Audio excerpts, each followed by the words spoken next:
Greetings, fellow book lovers, and welcome back to Colin's Corner.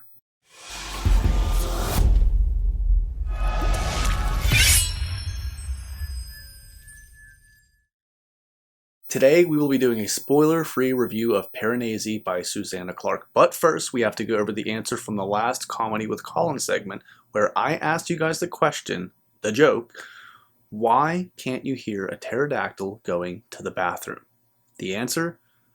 Because the P is silent. Alright, without anything further, guys, let's get into this review. What is Piranesi about? So, we're introduced to our main character, Piranesi.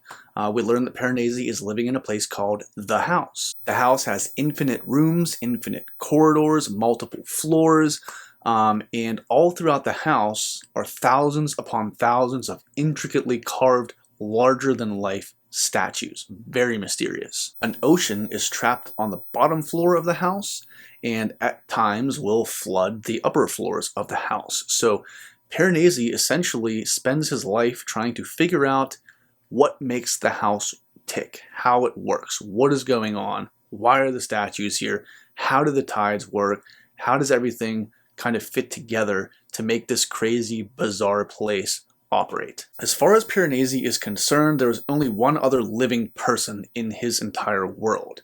This person is called the Other. Now, the Other and Piranesi meet twice a week, and the Other has tasked Piranesi with helping him find something called a great and secret knowledge, which he believes is buried somewhere within the house. Throughout Piranesi's exploration of the house and his search for a great and secret knowledge with the Other, it becomes apparent and evident that there may actually be another living person in the house, and that they may not have the Other's and Piranesi's best interest at heart. This book is the most unique setting I think I have ever read.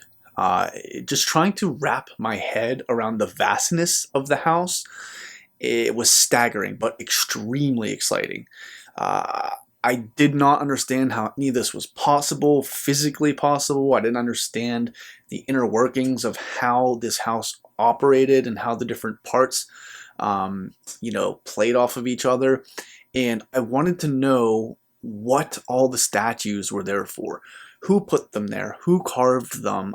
So I was kind of, excited to just do research with Piranesi to figure out more about this crazy place called the house. The writing style of this book was written in journal entries by Piranesi.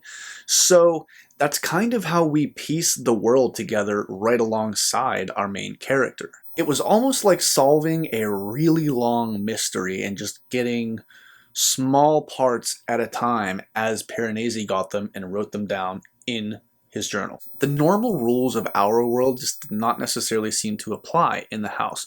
For instance, Piranesi actually created his own method of keeping track of time, and it was based around the time between major events, or events that Piranesi deemed to be major events, happening. So for instance, one of the journal titles could be the first day of the 5th month that the albatross came to the southwestern halls.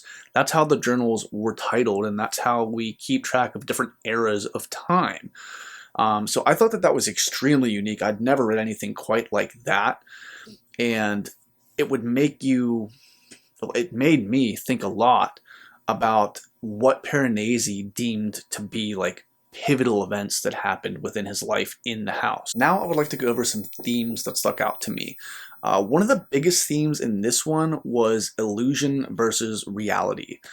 We as the reader are just kind of thrown into this absolutely bizarre world, and we have to figure out what the heck is going on. What is real?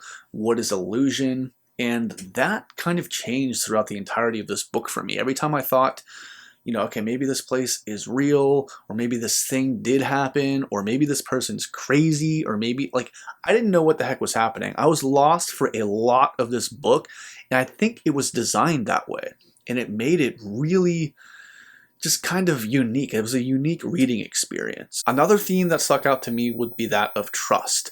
So Piranesi is a very hesitant and mistrustful person by nature. Piranesi is extremely inquisitive of everything around him and everyone around him.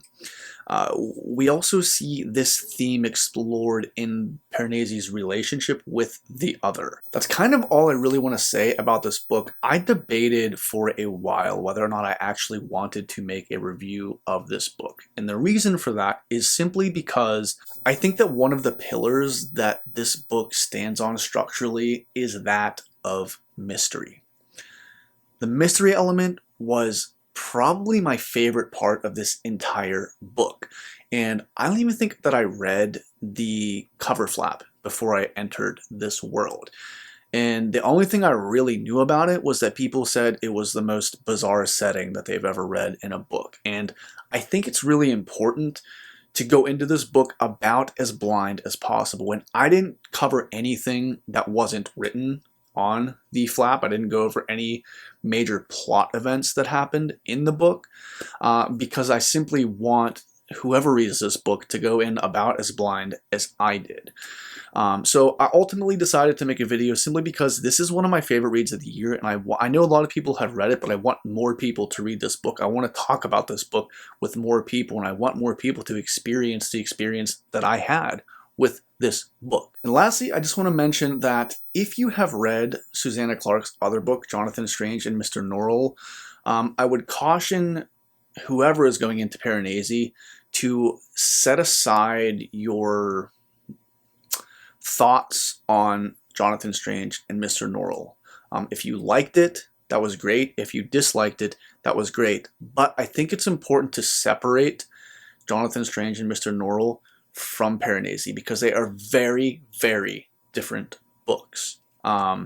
Both were written extremely well, and I think Susanna Clarke has some amazing prose, but they are not indicative of each other's enjoyment level, in my opinion. If you dislike Jonathan Strange and Mr. Norrell, you may love Piranesi. If you love Jonathan Strange and Mr. Norrell, you may dislike Piranesi.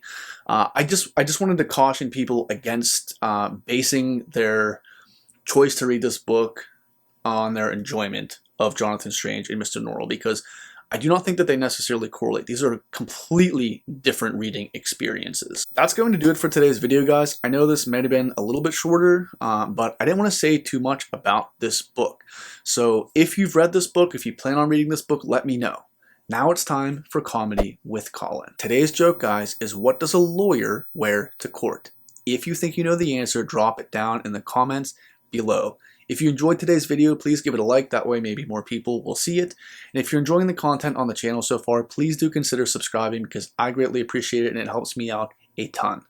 I hope you are all enjoying what you're currently reading. And remember, you're always welcome in Colin's Corner.